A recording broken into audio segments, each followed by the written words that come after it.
नमस्कार विद्यार्थी मित्रांनो, आपण आज आपल्या पाठ्यपुस्तकामध्ये लेखन विभाग आणि व्याकरण विभाग या विभागामध्ये व्याकरण विभागातील समास व समासाचे प्रकार याविषयीची आपण आज माहिती घेणार आहोत.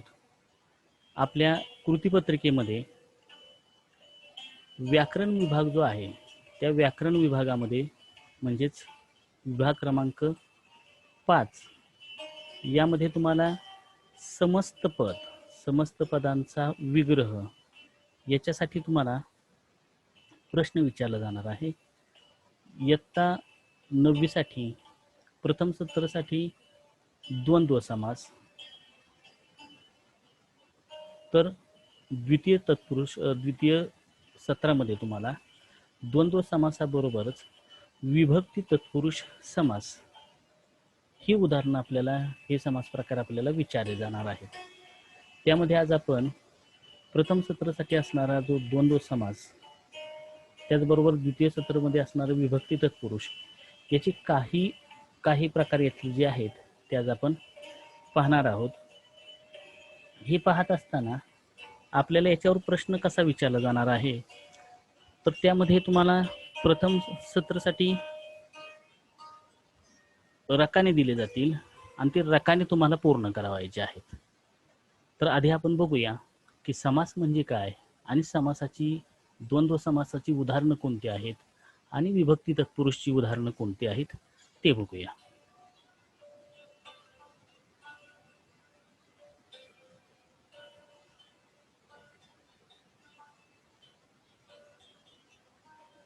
बघा, समास म्हणजे नेमकं काय, तर परस्पर संबंध असलेले दोन किंवा त्याहून अधिक शब्द म्हणजेच पदे काही नियमानुसार एकत्र जोडले जाऊन सामासिक शब्द जोड शब्द तयार होतो आणि त्यालाच आपण समस्त पद म्हणजेच समास असे म्हणतो.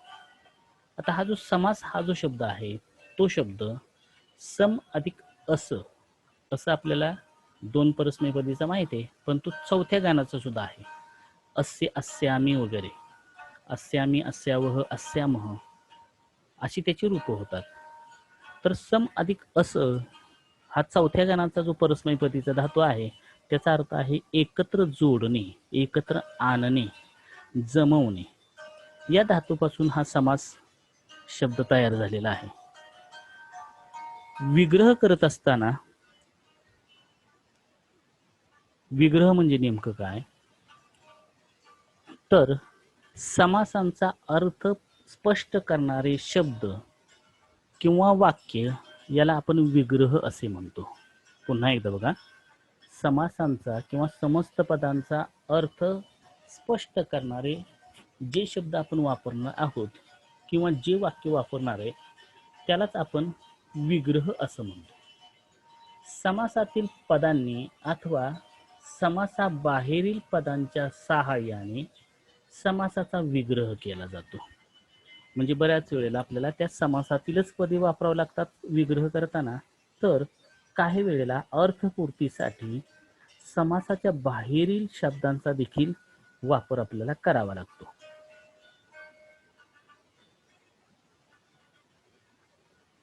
संस्कृत भाषेमध्ये खालील समास प्रकार आहेत. ते म्हणजे द्वंद्व समास की जो इयत्ता 9वी साठी प्रथम सत्रासाठी आहे, तत्पुरुष समास, मग त्यामध्ये विभक्ती तत्पुरुष समास हा देखील आपल्याला इयत्ता 9वीच्या द्वितीय सत्रासाठी आणि प्रथम सत्रामध्ये सुद्धा आपल्याला त्याची काही उदाहरणं येणार आहेत. तिसरा प्रकार कर्मधारय समास, द्विगु समास, बहुव्रीही समास, अव्ययीभाव समास. तर काही व्याकरणकर्त्यांनी द्विगु व कर्मधारय हे निरनिराळे समास मानण्यात येतात, परंतु हे तत्पुरुष समासाचेच पोटभेद आहेत असं म्हटलं जातं. म्हणून एका व्याकरणकर्त्यानं द्विगु कर्मधारयौ तत्पुरुष भेदौ हे द्विगु आणि कर्मधारय हे तत्पुरुष समासाचेच भेद आहेत, ते स्वतंत्र मानण्यात येऊ नयेत. तर की आपण द्विगु समास आणि कर्मधारय समास हे स्वतंत्र मानतो, त्यांचं अस्तित्व आपण स्वतंत्र मानतो, परंतु काही व्याकरणकर्ते मात्र ते दोन्ही प्रकार जे आहेत ते तत्पुरुष समास प्रकाराचीच उदाहरणं आहेत असे मानतात. परंतु आपण अभ्यास करत असताना मात्र कर्मधारय समास, द्विगु समास हे आपण स्वतंत्रपणे अभ्यासणार आहोत.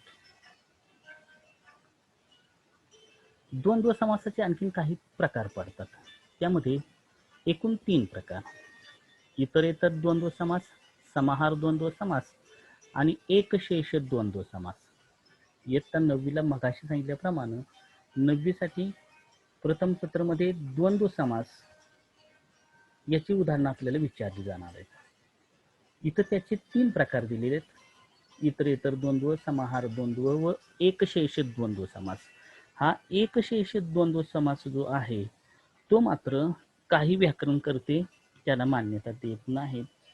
त्यामुळं आपल्याला जी उदाहरणं येणार आहेत ती इतरेतर द्वंद्व समास आणि समाहार द्वंद्व समास यांचीच येणार आहेत. तरी देखील जाता जाता आपण एकशेष द्वंद्व समास आणि त्याची उदाहरणं कोणती आहेत हे देखील आपण पाहणार आहोत. त्यामध्ये इतरेतर द्वंद्व समास हा जो पहिला द्वंद्व समासाचा जो प्रकार आहे तो पाहणार आहोत. हा समास जो आहे तो अत्यंत सोपा आहे. त्याचं लक्षण बघूया. द्वंद्व समासाच्या या प्रकारात जोडल्या जाणाऱ्या शब्दांचा किंवा पदांचा अर्थ वेगवेगळा केला जातो. बघा, द्वंद्व समासाच्या या प्रकारामध्ये जोडल्या जाणाऱ्या शब्दांचा अर्थ वेगवेगळा केला जातो, म्हणजे प्रत्येक शब्दाच्या अर्थातील वेगळेपणा आपल्याला जाणवून येतो. बघा, प्रत्येक पद वेगवेगळं जाणवतं, इतर जाणवतं, आणि म्हणूनच या समासाला इतरेतर द्वंद्व समास असं म्हणतो आपण. आता याची उदाहरण आपण बघूया. द्वंद्व समास, त्यातील द्वंद्व समासामध्ये जोडल्या जाणाऱ्या सर्व शब्दांना, पदांना सारखेच महत्त्व असते. त्याचप्रमाणे या समासाचा विग्रह करताना प्रत्येक पदापुढं च हे अव्यय योजावं लागतं. मग त्यामध्ये इतरेतर द्वंद्व समास असेल, समाहार द्वंद्व समास असेल, एकशेष द्वंद्व समास असेल, तर हे च हे आनिदर्शक अव्यय आहे, ते अव्यय प्रत्येक पदानंतर योजावं. आता ही जी उदाहरणं आहेत ती इतरेतर द्वंद्व समासाची उदाहरणं आहेत. बलराम कृष्ण, इतरेतर द्वंद्व समासाचं लक्षण सांगत असताना की प्रत्येक पद हे वेगवेगळं लिहिलं जातं, प्रत्येक पदाचं अस्तित्व हे वेगवेगळं असतं.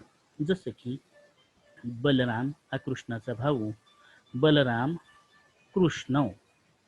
बलराम आणि कृष्ण हे जे समस्त पद आहे, हे समस्त पदाकडे जर बघितलं तर त्यामध्ये केवळ 2 पद आहेत, बलराम आणि कृष्ण.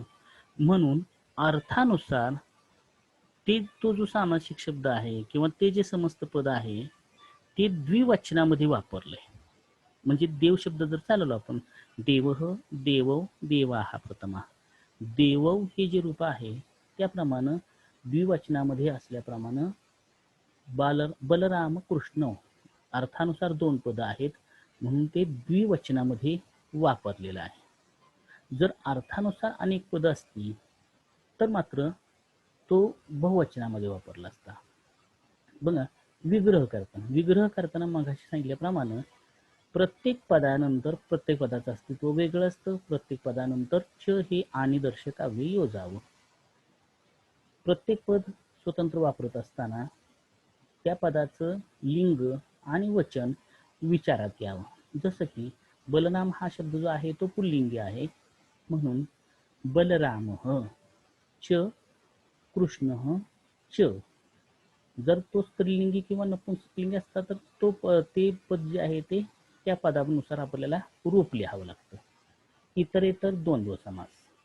त्यानंतर दुसरं जे पद आहे ते म्हणजे उमा शंकरव. उमा म्हणजे पार्वती, शंकर.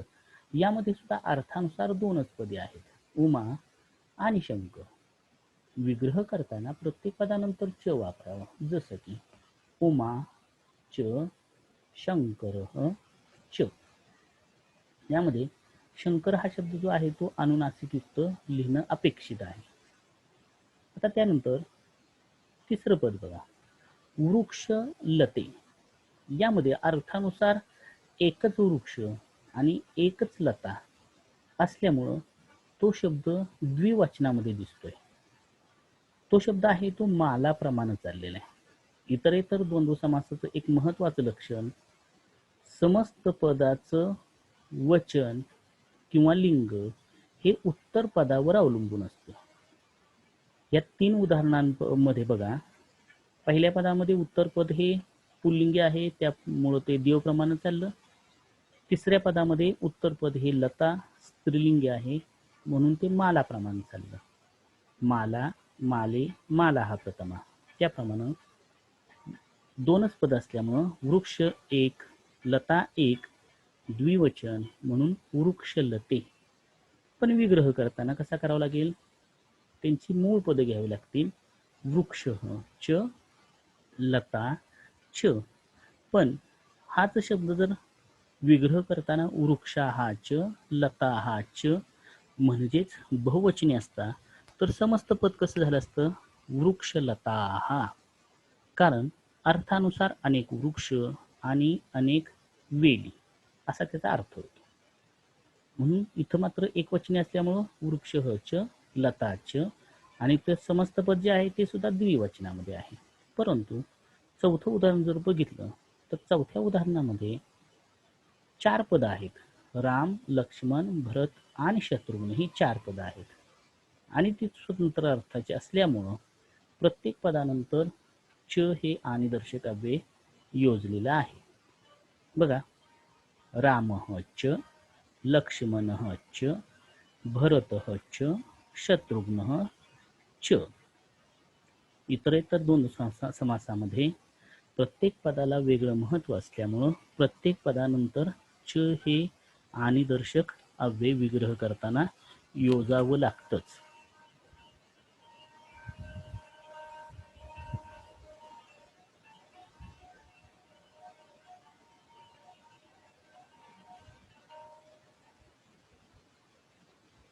बघा, आता इतरेतर आता जी नियम सांगितले की जी लक्षणं इतरेतर द्वंद्व समासाची सांगितली ती यामध्ये आपल्याला पाहायला मिळते.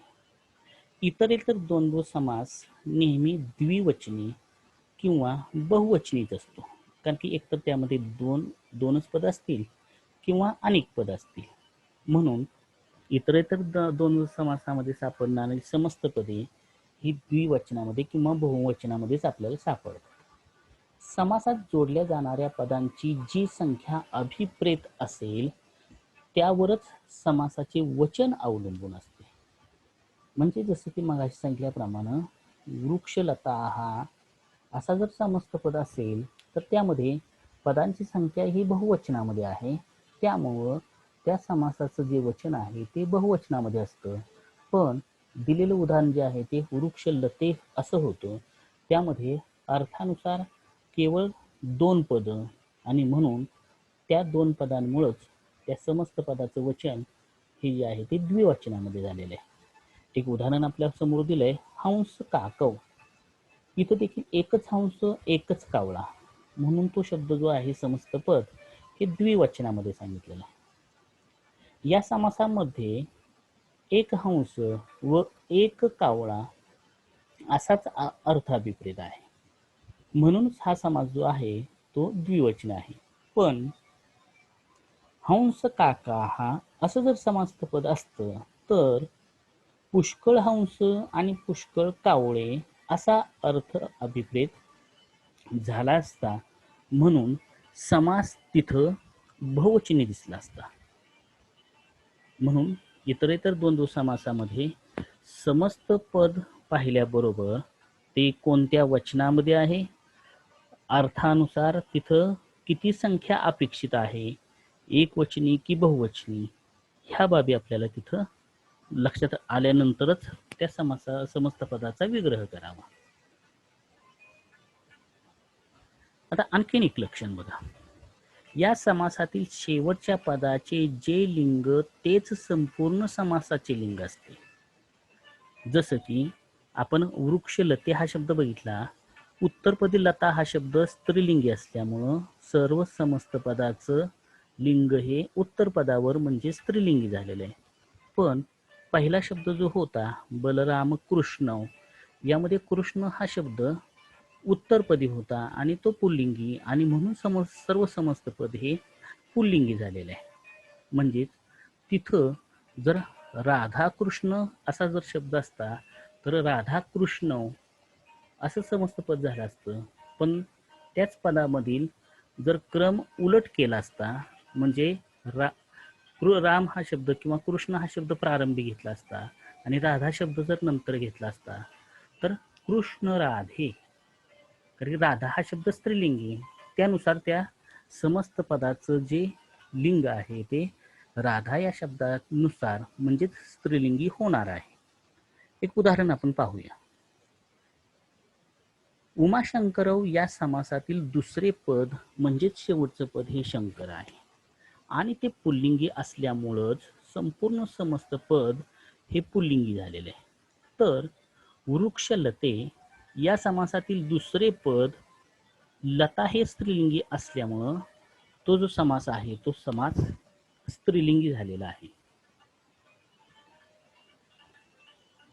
त्यानंतर इतरेतर द्वंद्व समासाचा दुसरा प्रकार की जो अत्यंत महत्वाचा तो म्हणजे समाहार द्वंद्व समास. याचं लक्षण बघूया. द्वंद्व समासाच्या या प्रकारात समासातील समूहाच्या अर्थाला प्राधान्य असते. बघा, प्रारंभीच्या इतरेतर द्वंद्व समासामध्ये त्या समस्त पदातील प्रत्येक पदाला महत्व आहे. प्रत्येक पदाचं स्वतंत्र असं अस्तित्व आपल्याला तिथं अभिप्रेत आहे. परंतु समाहार द्वंद्व समास प्रकारामध्ये समासातील संपूर्ण समूहाच्या अर्थाला प्राधान्य असते. समासात जोडल्या जाणाऱ्या प्रत्येक पदाचा शब्दाचा विचार मनात येत नाही. जसं आपण इतरेतर द्वंद्व समासामध्ये बघितलं, बलराम कृष्ण, यामध्ये बलराम, यामध्ये कृष्णाचा तो भाऊ आहे कृष्ण, या दोघांचं हे अस्तित्व वेगवेगळं आपल्याला जाणवून येतं. परंतु यामध्ये मात्र आपल्याला समस्त पद वाचल्यानंतर त्यातील प्रत्येक पदाबद्दल आपल्याला प्राधान्य वाटत नाही, तर समास उच्चारल्याबरोबर समुदायाची किंवा समूहाची कल्पना मनामध्ये येत असते. समुदाय, समूह म्हणजेच समाहार. यामध्ये समाहार या शब्दाची व्याख्या किंवा याची व्युत्पत्ती इथं सांगितले. समुदाय किंवा समूह म्हणजेच समाहार होय. म्हणून या समासाला समाहार द्वंद्व समास असे म्हटलेले आहे. बघूया याची उदाहरणं कशी आहेत. बहुधा शरीराचे अवयव म्हणजे आपण म्हणतो हात, पाय, कान, नाक, डोळे, त्यानंतर जन्मतः वैर असलेले प्राणी, म्हणजे आपण म्हणतो एखाद्याचं भांडण सतत होत असेल तर यांचं कुत्र्या मांजराचं वैर आहे असं म्हटलं जातं. किंवा परस्पर विरोधी पदार्थ असतील, शब्द असतील, उदाहरणार्थ काळा, पांढरा, उंच, खाली, असे परस्पर विरोधी असणारे शब्द एकत्र आलेले असतात. व इतर काही सामान्य नामे, अशा शब्दांचा हा समाहार द्वंद्व समास होत असतो.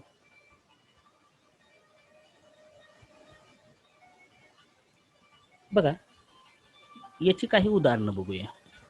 हे पाचही समस्त पद बघितली आपण, तर यामध्ये आपल्याला प्रत्येक पदाचं अस्तित्व जाणवत नाही, पण संपूर्ण समस्त पद वाचल्याबरोबर एका समूहाची कल्पना येते. बघू येते का? करचरणम, कर म्हणजे हात, चरण म्हणजे पाय, हात पाय. अजवृकम, बोकड लांडगा. अहिनकुलम, साप मुंगूस. शीतोष्णम, शीत म्हणजे थंड, उष्ण म्हणजे गरम. इथं परस्पर विरोधी असणारी जी पद आहेत ही पद आपल्याला इथं दिसून येतात. या उदाहरणामध्ये आपण लक्षणांमध्ये पाहिलं की शरीराचे अवयव करचरणम, जन्मतः वैर असलेले प्राणी अजवृक, परस्पर विरोधी पदार्थ शीतोष्णम व इतर काही सामान्य नामे या शब्दांचा समाहार द्वंद्व समास होत असतो. विग्रह करताना बघा, करचरणम यामध्ये कर आणि चरण, मग एकच हात का? नाही, दोन. एकच पाय का? नाही तर दोन. आणि म्हणून ते द्विवचनांमध्ये शब्द वापरले. करव च, चरणव च. आता पुढं बघा, हे दोन शब्द जे वापरले ते प्रत्येक ठिकाणी वेगवेगळे आहेत बघा. एतेषां समाहार, एतयोः समाहारः, एतेषां समाहारः. आणखीन एक पद येतं ते म्हणजे एतासाम समाहार. आता यांचा अर्थ काय आहेत बघा. एतेषां समाहार याचा अर्थ यांचा समूह. एतत् सर्वनाम चालवलं तर षष्ठी विभक्तीचं बहुवचन आहे. या सर्वांचा समाहार म्हणजे समूह, एकत्र येणे. एतयोः समाहार, एतत् सर्वनामाचं ते षष्ठी विभक्तीचं द्विवचन आहे. या दोघांचा समूह. आणि एतासाम या ठिकाणी ते शब्द नाहीत, परंतु एतासाम समाहार यामध्ये जर केवळ आणि केवळ त्या समस्त पदामध्ये स्त्रीलिंगी शब्द असतील, म्हणजे उदाहरणार्थ युकालिक्षम, युका म्हणजेच उवा, लिक्षम म्हणजे युका म्हणजे उवा आणि लिक्षा म्हणजे लिक्षा लिखा. उवा आणि लिखा दोन्ही शब्द स्त्रीलिंगी, म्हणून एतासाम समाहार या सर्वांचा समूह. म्हणून इथं तीन पद जी आहेत ती तीन पद लक्षात ठेवा. एतयोः समाहारः, एतेषां समाहारः, एतासां समाहारः. जे यांचा समूह, या दोघांचा समूह, या सर्व जणींचा समूह. आता करचरणामध्ये दोन्ही पद जे आहेत ती पुल्लिंगी आहेत आणि बहुवचनामध्ये आहे, म्हणून एतेषां समाहारः अशी पद वापरली. प्रत्येक पदानंतर च इतरेतर द्वंद्व समासाप्रमाणे लिहायचे. अजवृकम यामध्ये दोन्ही शब्द पुल्लिंगी आहेत, परंतु त्यामधील एक लक्षण सर्व ठिकाणी बघा, समाहार द्वंद्व समासामधील सर्व समस्त पद जे असतात ती नपुंसकलिंगीच असतात. मग ते शब्द पुल्लिंगी असोत, स्त्रीलिंगी असोत किंवा नपुंसकलिंगी असोत. बघा, करचरणम हे पुल्लिंगी शब्द असून सुद्धा नपुंसकलिंगी रूप आहे. त्यानंतर अजवृकम दोन्ही शब्द पुल्लिंगी, परंतु समस्त पद हे नपुंसकलिंगी आहे. विग्रह करताना अजह च वृकः च एतयोः समाहार या दोघांचा समूह. अहि नकुलम, अहि म्हणजे सर्प, नकुल म्हणजे मुंगूस. अहिहि च नकुलः च एतयोः समाहार या दोघांचा समूह. शीतोष्णम, शीतम च उष्णम च एतयोः समाहार. थंड आणि उष्ण या दोघांचा समूह. शेवटचं पाचवं जे पद आहे त्यामध्ये मात्र अनेक पद आहेत, तरी देखील तो शब्द जो आहे तो नपुंसकलिंगीचा आहे. गंध, अक्षता, पुष्पम. दिसताना ते सर्व पद एक वचनामध्ये असल्यासारखं वाटतात, परंतु बहुवचनी कशी आहेत बघा. गंधः च, अक्षताः च, पुष्पाणि च एतेषां समाहारः या सर्वांचा समाहार, एकत्र येणे.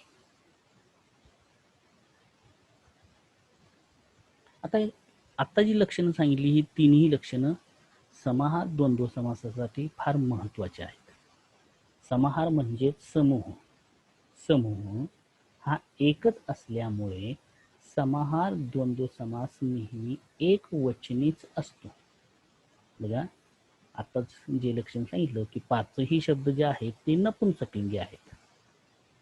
समाहार म्हणजे समूह, समूह हा एकच असल्यामुळे समाहार द्वंद्व समास हा नेहमी एक वचनीच असतो आणि दुसरं लक्षण सुद्धा त्यासाठीच महत्वाचं आहे. समासात भिन्न लिंगी शब्द जोडलेले असले तरी सुद्धा संपूर्ण समास नेहमी नपुंसकलिंगीच असतो. हे दोन्ही लक्षणं या समास प्रकारासाठी फार महत्वाचे आहेत. आणि शेवटचं जे आहे ते विग्रह करताना, समस्त पदाचा विग्रह करताना कोणते शब्द जोडावेत यासाठी सांगितलेलं आहे. तिसरा भाग सुद्धा अत्यंत चांगल्या प्रकारे लक्ष ठेवा. या समासातील पदांची संख्या अर्थानुसार 2 असेल तर विग्रह करताना एतयोः समाहार. अर्थानुसार म्हणजे त्यामध्ये 2च पद असतील आणि मग ते कोणत्याही लिंगातील असतील, म्हणजे पुल्लिंगी, नपुंसकलिंगी, स्त्रीलिंगी असतील तरी सुद्धा एतयोः वापरावा. किंवा 2पेक्षा अधिक जर संख्या असेल तर एतेषां समाहारः वापरावा. पण पुल्लिंगी असतील तर या सर्वांचा समूह. आणि जर 2पेक्षा अधिक असेल आणि स्त्रीलिंगी असतील तर मात्र एतेषां समाहारः, एतासां समाहारः असे शब्द योजावेत.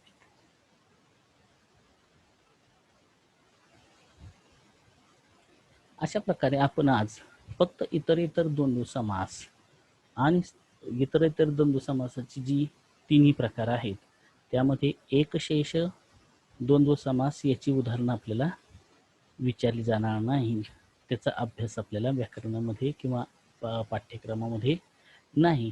म्हणून केवळ आज आपण इतरेतर द्वंद्व समास आणि समाहार द्वंद्व समास ही द्वंद्व समासाची जी 2 प्रकार आहेत ते 2 प्रकार आपण पाहिलेले आहेत. पुढील वेळेला आपण तत्पुरुष समास आणि तत्पुरुष समासाची कोणकोणती उदाहरणं आहेत हे आपण पाहणार आहोत. धन्यवाद.